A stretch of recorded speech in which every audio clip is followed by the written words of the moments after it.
हिंदुस्तान के अन्य कोनों में भले ही लोग शनिवार वाड़ा के बारे में न जानते हों, लेकिन मराठी लोग इसके बारे में बखूबी जानते हैं।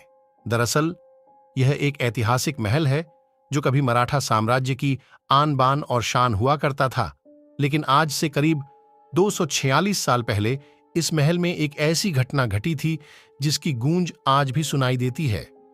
इस घटना की वजह से ही लोग इस महल को रहस्यमय मानते हैं।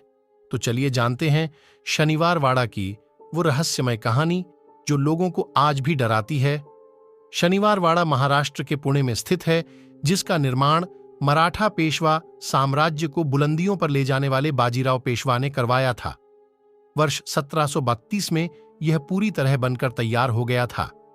कहा जाता है कि उस समय इसे बनाने में करीब 16,000 रुपये खर्च हुए थे। तब के समय में यह राशि बहुत अधिक थी। उस समय इस महल में करीब 1,000 लोग रहते थे। कहते हैं कि इस महल की नींव शनिवार के दिन रखी गई थी, इसी वजह से इसका नाम शनिवार वाड़ा पड़ था।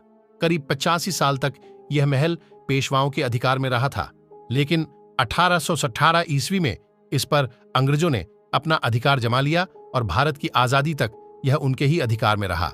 कहते हैं कि इसी महल में 30 अगस्त 1773 की रात 18 वर्षीय नारायण राव की षड्यंत्र करके हत्या कर दी गई थी, जो मराठा साम्राज्य के 9वें पेशवा बने थे। कहा जाता है कि उनके चाचा ने ही उनकी हत्या करवाई थी। स्थानीय लोगों का कहना है कि आज भी अमावस्या की रात महल से किसी की दर्द भरी आवाज सुनाई देती है, जो बचाओ बचाओ चिल्लाती है। ये आवाज नारायण राव की ही है।